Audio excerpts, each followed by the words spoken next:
Good morning, student. Today we are going to discuss chapter number 1, standard 11, sets. So our first topic is what is meaning of set. So set that means a set is a well-defined collection of objects. So what is the meaning of object? Object that means element, otherwise member, right? Suppose in our school in standard 11 total 52 student is present, so our element otherwise member is 52. And another word is well defined, that means suppose natural number, so our natural number is well defined number, right? आप कहीं भी जाओ, India या America या London, ये जो natural number है वो फिक्स है 1 2 3 up to infinite. Same way even number, so even number is also fix. तो ये जो नंबर है वो वेल डिफाइन है. So a set is a well defined collection of object, right? Suppose prime minister of India. So prime minister of India in 2021, so सबको पता ही है कि नरेंद्र मोदी है, राइट? तो वो वेल डिफाइंड डेटा है. तो वेल डिफाइंड दैट मीन्स जो डेटा सभी जगह पर इक्वल है, सेम है. आप किसी भी मेंबर से पूछ लो कि prime minister of India in year 2021, तो वो नरेंद्र मोदी फिक्स ही है. तो ये जो डेटा है वो कहीं भी जाओ सेम है, तो ये इसको बोलते हैं वेल डिफाइंड, राइट? ओके. अब जो सेट्स है, तो a set is usually denoted by the capital letter, capital A, capital B, capital C, capital X Y Z. तो हम सेट को कैपिटल लेटर से डिनोटेड करते हैं, और अंदर जो है वो एलिमेंट होते हैं, मेंबर्स होते हैं, उसको हम स्मॉल लेटर से डिनोट करते हैं. तो its element are denoted by small letter. अब स्मॉल लेटर में ए बी सी डी, अकेले ए बी सी डी आना चाहिए ऐसा नहीं है, ऐसे नंबर भी आ सकते हैं. सपोज किसी का नेम हो तो भी आ सकता है, right? Suppose here we can take one example. A set is a natural number is capital A is equal to set of 1 2 3 5 up to infinite. तो जो सेट है वो कैपिटल ए से डिनोट किया गया है, और उसके जो एलिमेंट है वो ऐसे स्मॉल नंबर से डिनोट होते हैं. यहाँ स्मॉल ए बी सी भी लिख सकते हैं, यहाँ कोई नंबर 1 2 3 4 5 भी लिख सकते हैं. Okay, clear? ओके. तो सेट के रिलेटेड एक्सरसाइज 1.1 है. और first question is which of the following are set and justify your answer. और first question is the collection of all the month of a year beginning with the letter J. अब हमको बताना है ये set है या नहीं. अब जैसे शुरू होने वाले मंथ सबको पता है, कहीं भी जगह पर आप जाओ, किसी से भी पूछो, जैसे शुरू होने वाले मंथ जो है वो जनवरी, जून और जुलाई 3 ही मंथ है. तो ये आप किसी को भी जाके पूछ सकते हो, उसका आंसर सेम रहेगा, और आंसर सेम है, वेल डिफाइंड है, right? So which is well defined collection and hence it is form of set. तो ये जो फर्स्ट क्वेश्चन है उसका आंसर है ये सेट फॉर्म है, राइट? बिकॉज उसका आंसर है वो फिक्स है. नेक्स्ट क्वेश्चन देखते हैं, जिसका आंसर हम श्योरली बोल सकते हैं कि यही इसका आंसर है. तो वो सेट है, वेल डिफाइंड कलेक्शन होना चाहिए. हमने उसके डेफिनेशन में डिस्कस किया. Okay, so now our second question, the collection of the 10 most talented writer of India. अब 10 मोस्ट टैलेंटेड राइटर किसको बताए, किसको नहीं बताए, राइट? कोई पर्सन का ओपिनियन पूछेंगे तो उसके मुताबिक 10 बेस्ट राइटर डिफरेंट हो गए। मुझे पूछेंगे तो मेरे ओपिनियन के हिसाब से 10 बेस्ट राइटर डिफरेंट हो गए। और किसको बेस्ट कहे किसको नहीं कहे, तो यहाँ थोड़े क्वेश्चन में कंफ्यूजन है, थोड़ी नहीं पूरी कंफ्यूजन है, राइट। हम किसको बेस्ट राइटर बताए इंडिया का वो हमको पता नहीं है, मीन्स फिक्स है नहीं कुछ बेस्ट राइटर। तो ये जो कलेक्शन है वो वेल डिफाइंड कलेक्शन नहीं है, तो not well defined because opinion about most talented writer vary from person to person, हर एक पर्सन के हिसाब से अलग अलग होगा and hence it does not form a set. तो आपको जो एग्जाम में लिखना है, सपोज ये क्वेश्चन है 1 मार्क्स का आता है, इससे ज़्यादा ये क्वेश्चन आएगा नहीं। तो अगर आपको 1 मार्क का क्वेश्चन है तो आप ऐसे भी लिख सकते हो, राइट, और डायरेक्ट भी लिखोगे तब भी चलेगा। अगर कुछ रीजन पूछा है क्वेश्चन में जस्टिफाई योर आंसर, तो हमें ये बताना पड़ेगा। अगर हमारा question which of the following are sets इतना ही है तो आप डायरेक्ट लिख दो, कोई इश्यू नहीं है। लेकिन जस्टिफाई योर आंसर है तो आपको हर एक क्वेश्चन में जस्टिफाई करना पड़ेगा कि ये सेट है और ये सेट नहीं है, तो ये क्यों सेट नहीं है। तो आपको ऐसे शॉर्ट में आंसर अपने ओपिनियन अपने मुताबिक लिखना पड़ेगा। Okay, now our next question, a team of 11 best cricket batsman of the world, ये ऑफ द वर्ल्ड, राइट। तो इसमें भी कंफ्यूजन है। Best cricket batsman of the world, world के 11 बेस्टमैन है। बेस्ट कौन से बेस्टमैन को बेस्ट बोले और कौन किसको बेस्ट नहीं है वो बोले, वो कंफ्यूजन है। मीन्स हर एक पर्सन के मुताबिक उसका जो बेस्ट 11 क्रिकेट बेस्टमैन है, क्रिकेट प्लेयर है, वो डिफरेंट डिफरेंट होगा। तो इस हिसाब से ये जो है डेटा, ये जो स्टेटमेंट है वो नॉट वेल डिफाइंड रिजल्ट है, राइट। तो हमें लिखना है कि आंसर में नॉट वेल डिफाइंड, और रीजन अगर लिखना है तो हम ऐसे लिख सकते हैं, ये कॉपी ही करना है आपको। तो opinion about best cricket batsman varies from person to person and hence it does not from a set, आपको इतना ही लिखना है। ओके को ओके, और next question, question number 4, the collection of all boys in your class. Suppose हम 11th standard में पढ़ते हैं, तो हमारे क्लास में नंबर ऑफ बॉयज की स्ट्रेंथ है 55। तो आप किसी से भी आप पूछोगे, किसी से भी इंक्वायरी करोगे तो सेम ही आंसर आएगा कि स्ट्रेंथ ऑफ, चलो स्कूल की बात करें, स्कूल में सपोज 700 स्टूडेंट है, तो आप किसी से भी पूछोगे तो आंसर सेम ही रहेगा। डेट मीन्स ये डेटा है वो सेम ही डेटा रहेगा। तो ये जो डेटा है वो वेल डिफाइंड डेटा है, एंड वेल डिफाइंड डेटा है, that means it is form of a set. So our answer is the collection of all the boys in our class. तो जितने भी नंबर ऑफ बॉयज है class में उसकी strength है वो इक्वली रहेगी सबके लिए।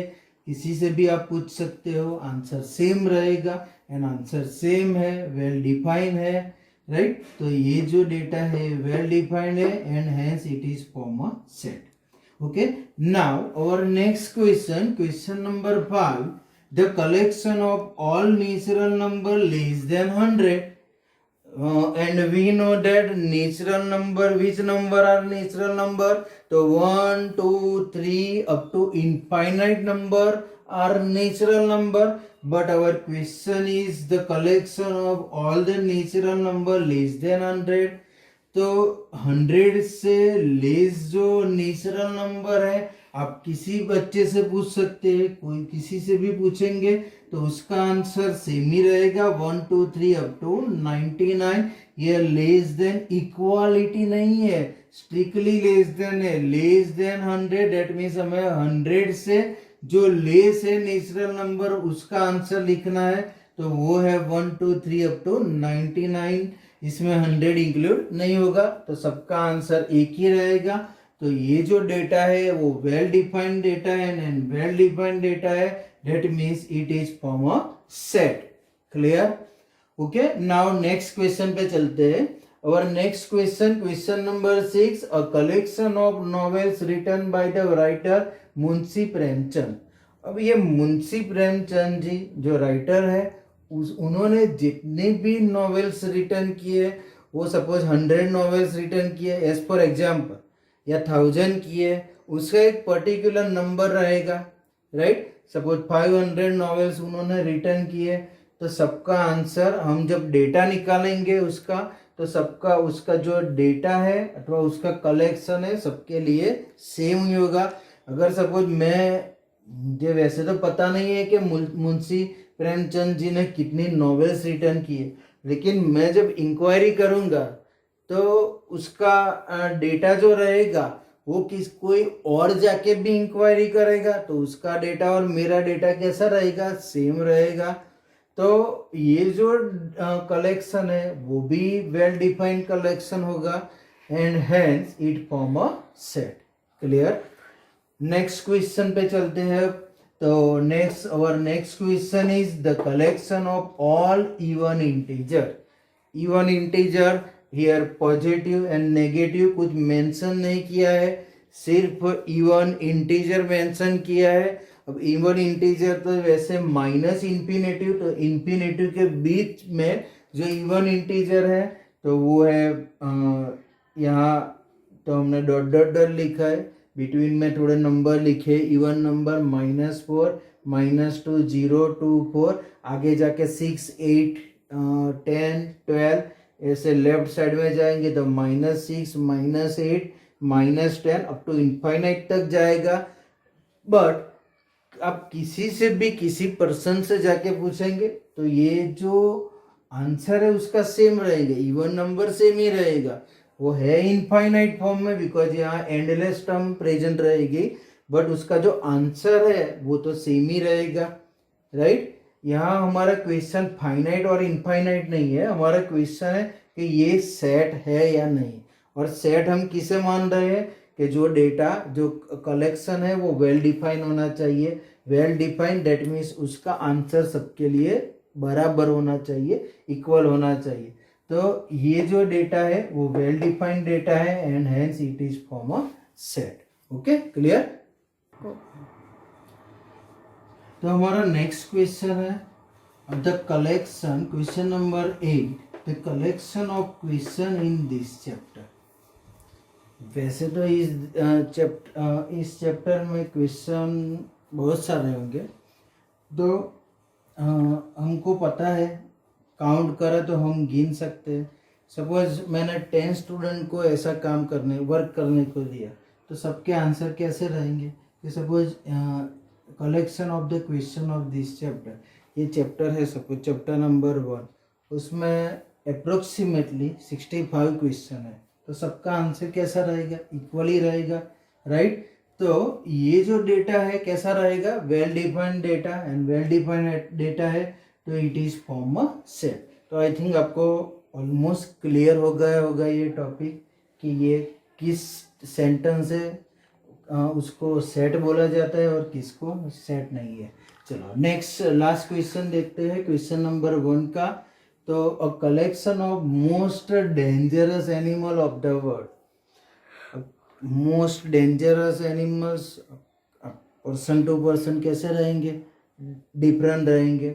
सपोज कोई को डेंजरस एनिमल स्नेक लग रहा है, तो कोई को डॉग लग रहा है, तो कोई को लायन लग रहा है, तो कोई बोलेगा कि उसको डेंजरस एनिमल है वो लेपर्ड लग रहा है, राइट। तो डेंजरस एनिमल्स है सबके लिए अलग अलग है, सबका ओपिनियन अलग अलग है, और ओपिनियन अलग आया डेट मीन्स ये जो डेटा है, ये जो इक्वेशन है मीन्स क्वेश्चन है वो वेल डिफाइंड क्वेश्चन नहीं है, that means not well defined, and well defined नहीं है डेट मीन्स हमारा आंसर क्या रहेगा, तो hence it does not form a set. Clear? तो आपको सेट के बारे में आई थिंक पूरा क्लियर हो गया होगा. ओके ओके, तो सेट के बारे में तो आपको क्लियर हो गया होगा. और ओके, और नेक्स्ट टॉपिक है बिलोंग टू. बिलोंग टू को कई जगहों पर बिलोंग्स टू भी बोला जाता है. तो ये है क्या एक्चुअली टॉपिक बिलोंग टू, हम बिलोंग्स टू भी बोल सकते हैं. तो सपोज एक एलिमेंट है और एक सेट है. अब ये जो एलिमेंट है सेट के अंदर अगर प्रेजेंट है तो उसको हम बिलोंग टू बोलेंगे. और सपोज एलिमेंट है सेट के अंदर प्रेजेंट नहीं है तो वो बोला जाएगा नॉट बिलोंग टू. तो इसको लिखते कैसे है, पढ़ते कैसे, तो उसका सिंबल कैसा है, तो डिस्कस करते हैं. Our topic is belong to, right. अब सपोज एक एलिमेंट है एक्स. तो if x is an element of a set A, means ये जो x एलिमेंट है सेट ए के अंदर प्रेजेंट है. और सेट ए के अंदर प्रेजेंट है तो हम लिख सकते हैं देन वी राइट x. ये जो सिंबल है उसको हम बिलोंग टू कहेंगे, राइट. ये एक्चुअली गुजराती में इसको 9 बोला जाता है. जब गुजराती में हम 1 2 3 4 5 6 7 8 और 9 जो लिखते हैं ना, तो एक गुजराती का 9 है. लेकिन हमें उसको 9 रीड नहीं करना है, ये हमारा बिलोंग टू का सिंबल है. तो x बिलोंग टू a है, राइट. तो ये जो एलिमेंट है x वो सेट a के अंदर है और सेट a के अंदर है. That means here we can return x belong to a.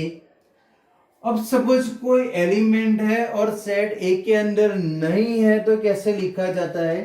तो हम सेम एक दूसरा element mean same element consider करते हैं. Suppose if x is not the element of set a.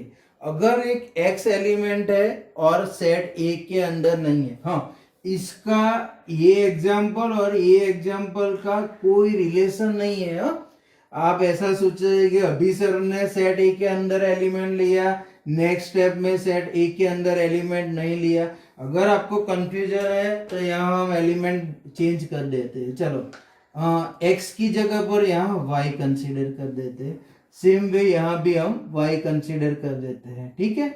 तो if x is not a element of set A. अब element y है वो सेट A के अंदर नहीं है और सेट A के अंदर नहीं है तो कैसे रिटर्न किया जाएगा.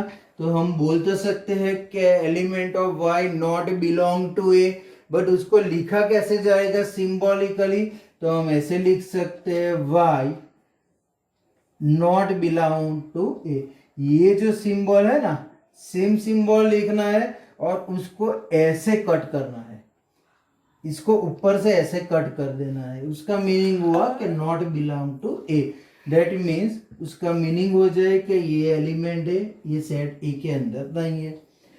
तो इसके एग्जाम्पल कैसे रहेंगे, ये भी क्वेश्चन है, एमसीक्यू के बेस का क्वेश्चन है, राइट. 1 मार्क के एमसीक्यू में सेम इस टाइप का क्वेश्चन आ सकता है.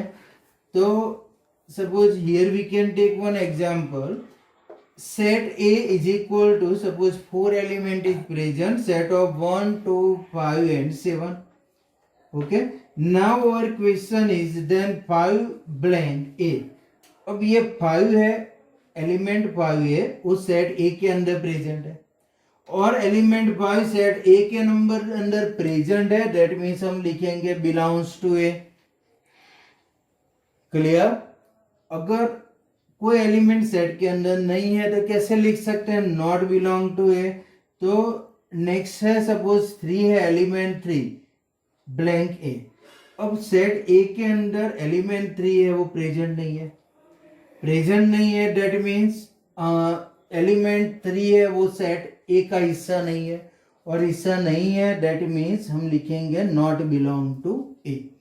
तो इसके रिलेटेड एक्सरसाइज 1.1 में क्वेश्चन है, क्वेश्चन नंबर 2. हमारा क्वेश्चन नंबर 2 है कि let A is equal to set of 1 2 3 4 5 and 6, total 6 element present है इन सेट में, and our question is insert the appropriate symbol belong to और not belong to in the blank space. तो यहाँ 6 blank space है, हमें find out करना है कि हमारा आंसर है बिलोंग टू है या नॉट बिलोंग टू है। तो कैसे फाइंड आउट करेंगे, तो हमने यहाँ डेफिनेट मीन्स यहाँ उसका मीनिंग डिस्कस कर दिया है, उसकी डेफिनेशन तो है नहीं प्रॉपरली, बट हमारे माइंड में सेट हो गया कि कोई एलिमेंट है और सेट ए के अंदर है तो हम लिखेंगे बिलोंग टू, अगर एलिमेंट है और सेट ए के अंदर नहीं प्रेजेंट है तो हमें लिखना है नॉट बिलोंग टू। तो चलो हम सॉल्व करते हैं। एक 5 है, ब्लैंक है और ए है, रेड मीन्स 5 एलिमेंट है और ए हमारा सेट है। अब यहाँ हम सेट ए के अंदर 5 प्रेजेंट है तो उसको लिखेंगे, हमारा आंसर रहेगा बिलोंग टू, राइट। ऐसा जॉइंट भी हो जाएगा तब भी चलेगा, ऐसे थोड़ा स्पेस रख के लिख देंगे तब भी चलेगा, कोई इश्यू नहीं है। ओके, सेकंड वन 8 ब्लैंक ए। अब एलिमेंट 8 है, वो सेट ए के अंदर तो है नहीं और सेट ए के अंदर है नहीं तो हम लिखेंगे not belong to A. Next है थर्ड 0, ये ओ नहीं है 0 है तो 0 ब्लैंक ए। अब एलिमेंट 0 सेट ए के अंदर तो प्रेजेंट नहीं है और सेट ए के अंदर प्रेजेंट नहीं है, मीन्स अगेन लिखेंगे not belong to A. Next है 4 ब्लैंक ए, तो ये एलिमेंट 4 है, सेट ए के अंदर प्रेजेंट है तो लिख देंगे बिलोंग टू ए। 2 है, 2 एलिमेंट है, वो भी सेट ए के अंदर है तो लिखेंगे बिलोंग टू ए। एंड 10, तो 10 does not belongs to A, means 10 जो एलिमेंट है सेट ए के अंदर नहीं है तो मीन्स हम उसको नॉट बिलोंग टू ए लिखेंगे। अच्छा, क्लियर ये टॉपिक, राइट। ओके, हमने सेट के बारे में तो डिस्कस किया, बट सेट कैसे रिप्रेजेंटेशन करना है तो उसके लिए उसके टू फॉर्म प्रेजेंट है।